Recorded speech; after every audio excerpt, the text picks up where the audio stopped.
Hello everyone, আসসালামু আলাইকুম। সবাই কেমন আছেন? আশা করি আল্লাহর রহমতে সবাই ভালো আছেন। আমি আপনাদের দোয়ায় আলহামদুলিল্লাহ ভালো আছি। আজকে নতুন আরেকটা ভিডিও আপনাদের সাথে শেয়ার করছি। আমি কিন্তু এখানে প্রায় 2.5 কেজি মরিচ নিয়ে এসেছি। এগুলা রোদ্রে শুকিয়ে তারপর এগুলা ভাঙিয়ে গুঁড়ি করে নিব। এই মরিচকে কারেন্ট মরিচ বলা হয়। অনেক ঝাল, কালারও অনেক সুন্দর আসে।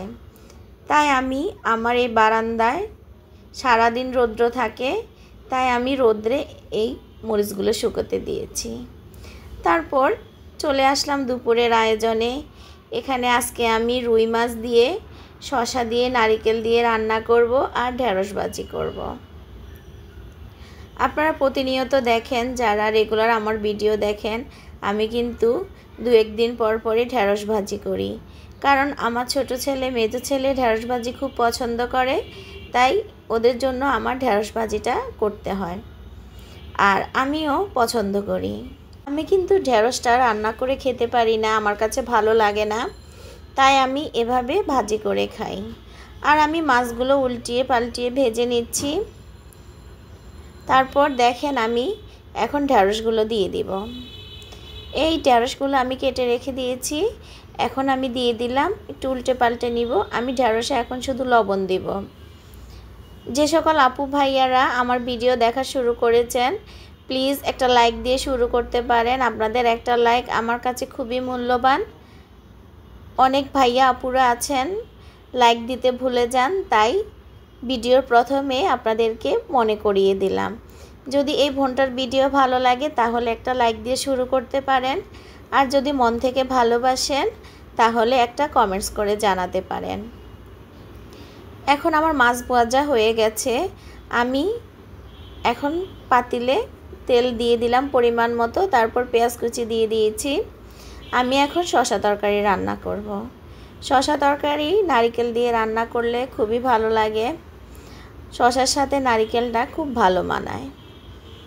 আমি কিন্তু নারিকেল ছাড়া এই শসা তরকারিটা খেতে পারি না। এখানে আমি আদা, রসুন আর জিরা বাটা দিয়ে দিলাম পরিমাণ মতো।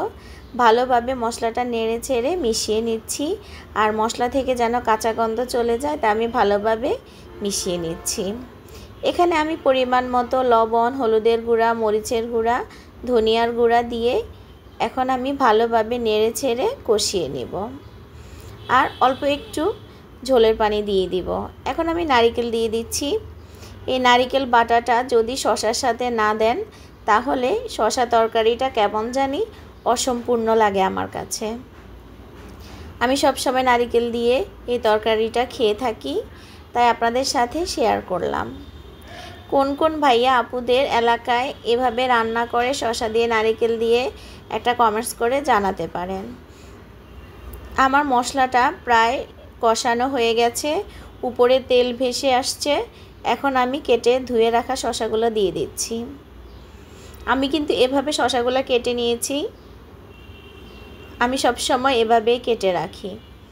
এই শসাগুলো খুবই ভালো ছিল আর একদম খুব সুন্দরভাবে কষানোর মধ্যে সিদ্ধ হয়ে গেছে। আমি সব সময় চেষ্টা করি ভালোভাবে এভাবে কষিয়ে নিতে। তারপর চলে গেলাম একটু বারান্দায়।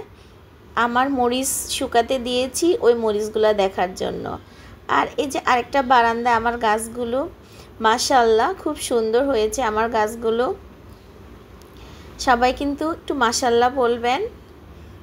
আর ওই যে দেখেন ছোট্ট নয়নতারার মধ্যে একটা ফুল ফুটে আছে।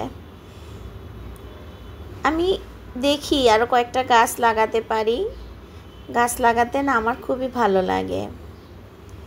আর আমি এখন আপনাদেরকে রৌদ্রোজ্জ্বল একটা দুপুরবেলা শেয়ার করলাম। এত রোদ বাইরে, আমার তো দেখে ভয় লাগছে। আমার বড় ছেলে কোচিংয়ে গিয়েছে, ও কিভাবে আসবে আমি সেটাই চিন্তা করছি। আর এই বারান্দায় আমার মরিচগুলো যে আমি রোদ্রে শুকাতে দিয়েছি, একদম বিকেল পর্যন্ত রোদ থাকবে আর ভালোভাবে মরিচগুলো গরম হবে। ভালোভাবে মরিচগুলো যদি শুকাতে পারি তাহলে কিন্তু কালারও সুন্দর আসবে আর গুঁড়ি করলেও ভালো লাগবে। এই যে দেখেন আমার শসা তরকারিটা কষানো প্রায় শেষ। এখন আমি ঝোলের পানি দিয়ে দিব। এই যে দেখেন আমি অল্প পরিমাণে যেটুকু দরকার ওই হিসাবে আমি ঝোলের পানি দিয়ে দিলাম। আর আমার কাছে কিন্তু শসা সবজিটা খেতে খুবই ভালো লাগে। এখানে আমি পরিমাণ মতো মাছ দিয়ে দিচ্ছি। মাছগুলো আমি আগেই ভেজে রেখেছি, এখন দিয়ে দিলাম। এভাবে এই তরকারিটা রান্না করলে খুবই ভালো লাগে। যে সকল আপু ভাইয়ারা এখনও আমার সাথে আছেন, আমার ভিডিও দেখছেন, সবাইকে অন্তরের অন্তঃস্থল থেকে অনেক ভালোবাসা এবং দোয়া রইল। আমার জন্য সবাই দোয়া করবেন, আমিও যেন সবার পাশে থাকতে পারি, সবাইকে ভালোবাসা দিতে পারি। এটা এমন একটা প্ল্যাটফর্ম, এখানে সবাই সবাইকে ভালোবাসা দিতে হবে। সবাইকে আল্লাহ হাফেজ।